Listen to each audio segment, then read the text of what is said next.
In 2024, an industry research firm published a quiet data point that the power tool giants did not want circulating. The average American homeowner who commits to a battery-powered yard care system will spend over $2,000 to build it and then spend hundreds more every few years replacing the batteries as they die. Why does a single replacement battery now cost more than the tool it powers? And why is the Hong Kong conglomerate that owns Milwaukee the same company that owns Ryobi, while the two brands refuse to share a single battery on purpose? We are going to expose the engineering decisions quietly destroying your garage and show you the only 3 ways to buy battery tools that will not trap you in a $2,000 spiral that never ends. If you have walked down the tool aisle at Home Depot or Lowe's recently, you might believe you are looking at a competitive marketplace with dozens of brands fighting for your business. You see names like Milwaukee, Ryobi, DeWalt, Craftsman, Porter Cable, Ego, Skill, Flex, and Kobalt. And you assume these are independent companies competing to build a better battery for your family. That is an illusion. The reality is that 5 massive conglomerates control almost every battery-powered tool sold in America. Techtronic Industries, based in Hong Kong, owns Milwaukee, Ryobi, AEG, Rigid Cordless, Hart, Hoover, and Dirt Devil. Stanley Black & Decker owns DeWalt, Black & Decker, Craftsman, Porter Cable, Mac Tools, and Bostitch. Chervon, another Chinese company, owns Ego, Flex, and Skill. Bosch runs its own power tool division, plus a joint platform with Gardena and Wagner. And Koch Holdings, owned by the American private equity firm KKR, owns Metabo HPT and Metabo Germany. When you buy a Ryobi drill and a Milwaukee saw, you are buying from the exact same parent company. When you buy a DeWalt and a Craftsman, you are buying from the exact same parent company. But here is what none of them want you to know. They have deliberately engineered their batteries to be incompatible even within their own corporate families. And the incompatibility is not an accident. It is the product. The industry has a term for what happens the moment you pick up your first battery tool. They call it platform lock-in. And it works exactly like the razor and blade business model invented by Gillette in the 1900s. The tool is the razor, the battery is the blade. The manufacturers will happily sell you a tool at a small loss because they know that once you have committed to a specific battery platform, you are going to come back to them for replacement batteries for the rest of your life. And those replacement batteries are where they make almost all of their profit. Look at the numbers. A single Ego 56-volt 10 amp-hour battery costs $399 at Lowe's. That is more than the price of a complete Ego string trimmer with a battery already included in the box. A single DeWalt FlexVolt 12 amp-hour battery costs $269 at Home Depot. That is more than a bare DeWalt 20-volt circular saw. That is more than a bare Milwaukee drill. That is more than most complete Ryobi tools. A DeWalt FlexVolt 15 amp-hour battery costs $419. You could buy a bare DeWalt brushless drill and a bare DeWalt circular saw combined for roughly $270, meaning one replacement battery costs 50% more than 2 of the actual tools it powers. A Makita 40-volt 8 amp-hour battery costs $389. Think about what this means. The battery, which is a consumable part that will start losing capacity in 3 years and typically needs full replacement within 5, costs more than the permanent tool it powers. This is not an accident. This is not a supply chain problem. This is the entire business model. The moment you buy your first Ego mower or your first Ryobi drill, you are not buying a tool. You are signing a contract with one specific manufacturer for the next decade of your life. And that contract only becomes more expensive the deeper you go. But poor pricing is only half the problem. The batteries themselves have been engineered to be incompatible with each other, even when it makes no engineering sense. Here is the single strangest fact in this entire industry. Techtronic Industries, the Hong Kong conglomerate, owns both Milwaukee and Ryobi. Both brands run on 18-volt lithium-ion batteries. Both brands are manufactured in the same Chinese and Vietnamese factory network, sometimes in the very same buildings, by workers who go home to the same apartments.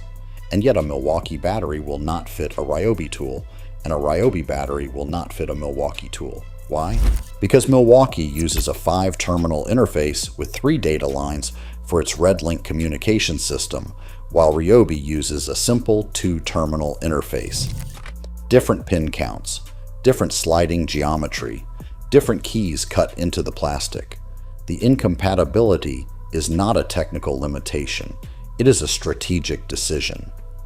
Milwaukee is targeted at professional contractors who will pay premium margins. Ryobi is targeted at homeowners who want cheap tools. If the batteries worked in both, contractors would buy cheap Ryobi batteries for their expensive Milwaukee tools, and the whole pricing structure would collapse. So the same parent company that owns both brands deliberately designs them to reject each other on the factory floor. Now extend this pattern across every manufacturer. Greenworks sells 5 different consumer voltage platforms: 24 volt, 40 volt, 48 volt, 60 volt, and 80 volt. None of them share batteries. If you buy a Greenworks 40 volt trimmer, you are locked out of the 80 volt mower made by the exact same company, sold on the exact same shelf. Ryobi sells an 18 volt 1 Plus platform and a completely separate 40 volt platform that share nothing. DeWalt sells 12 volt, 20 volt max, and 60 volt flex volt lines, and only the flex volt batteries work backward with 20 volt tools, never forward. A standard 20 volt battery cannot run a 60 volt tool. Makita maintains an 18 volt LXT system and a 40 volt XGT system in parallel, with no adapter and no plan to ever make one. Stanley Black & Decker is the worst offender. Under the same corporate roof, they sell original Black & Decker 20 volt, Porter Cable 20 volt, pre-2018 Craftsman 20 volt, post-2018 Craftsman V20, and DeWalt 20 volt max. 5 different 20 volt batteries from one single company, and none of them are fully cross-compatible. The message from every manufacturer is the same: pick your prison, then pay us forever to stay in it. You might think the warranty will protect you when your expensive batteries start dying. It will not. In October of 2022, the Federal Trade Commission issued consent orders against Harley-Davidson, the maker of Westinghouse outdoor generators, and Weber grills for exactly this kind of behavior, threatening to void warranties if customers use third-party parts. The Magnuson-Moss Warranty Act, passed in 1975, makes this tactic illegal. The manufacturer cannot legally void your warranty just because you used a third-party battery, unless they can prove that third-party battery caused the specific defect. But many battery tool manufacturers still threaten it in their warranty language, counting on the fact that the average homeowner will never know their rights or hire a lawyer to fight back. Worse, in December of 2022, the state of New York passed the Digital Fair Repair Act, which was supposed to give consumers the right to repair their own electronics. But when the bill was signed on December 28, 2022, power tools had been quietly carved out of the law. Lawn equipment was carved out. Construction equipment was carved out. The single most important consumer repair law in modern American history was deliberately gutted to exclude the exact category of products this video is about. Who lobbied for those carve-outs? The same 5 conglomerates. And if you think platform abandonment cannot happen to you, ask the customers who bought into the Kobalt 80 volt platform at Lowe's starting in 2018. Lowe's promoted the system heavily. Customers invested thousands of dollars in mowers, blowers, and chainsaws. Then, somewhere between 2022 and 2023, Lowe's quietly wound the platform down. No press release. No announcement. Store displays disappeared. And today, the few replacement batteries still available online cost $300 each, more than the original tool was worth when it was new. Thousands of homeowners were stranded on a platform that simply stopped existing, with no warning, no refund, and no path forward. So if every platform is a trap, does that mean you should give up on battery tools and go back to gas? For millions of Americans, that choice has already been taken away. In California, as of January 1st, 2024, you can no longer legally buy a new gas lawnmower, string trimmer, or leaf blower. Portland, Oregon, implements the same ban on January 1st, 2026. Huntington, New York, follows on the same date. Walnut Creek, California, phases in its ban starting April 1st, 2026. Hundreds of American cities and towns already restrict gas equipment through noise ordinances, so battery is no longer optional. But there are 3 ways to buy battery tools that will not destroy your wallet. First, look for the one platform that has kept its compatibility promise. Ryobi's 18-volt 1 Plus system has maintained a single physical battery interface since 1996. That is a 30-year compatibility record across more than 300 different tools. A Ryobi 18-volt battery you buy today will still fit a Ryobi drill from 2001, and Ryobi's dual chemistry charger, released in 2008, even let the original nickel-cadmium batteries keep working alongside the newer lithium packs, so early adopters were never stranded when the chemistry changed. No other major brand comes close to this track record. Second, consider the rigid lifetime service agreement. Sold only at Home Depot, it is the only warranty in the industry that provides free replacement batteries for the life of the original owner. But read the fine print carefully. You must register every tool within 90 days of purchase. The batteries must be purchased as part of a toolkit, not as standalone replacements. The agreement is non-transferable. Miss a single paperwork step, and the lifetime coverage silently lapses with no notification. When the paperwork is perfect, it is the strongest consumer remedy in the industry. When it is not, you are on your own.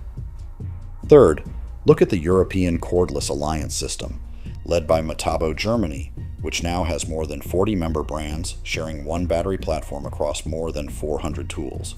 United States availability is limited for now, but the European Union battery regulation, which takes effect February 18, 2027, will require every portable battery in every consumer product sold in Europe to be user replaceable using commercially available tools.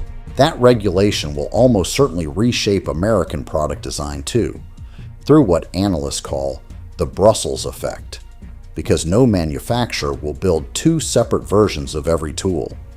The era of simple, honest battery-powered tools is over, and the big brands are banking on you not noticing. They are counting on you to be distracted by brushless motors and cordless marketing so you do not notice the $2,000 trap closing around your garage one replacement battery at a time. But if you know that Ryobi and Milwaukee share a parent company, if you know that your warranty cannot legally be voided by third-party batteries, and if you know that the Kobalt 80-volt graveyard is just one corporate pivot away from happening to your platform too, you can still build a tool collection that outlasts the business model. Do not let Techtronic Industries and Stanley Black & Decker take your retirement savings one battery at a time. Check the platform. Check the compatibility history. And never underestimate the value of a tool that still fits the battery you bought in 1996. If you found this breakdown useful, hit subscribe for more investigations like this.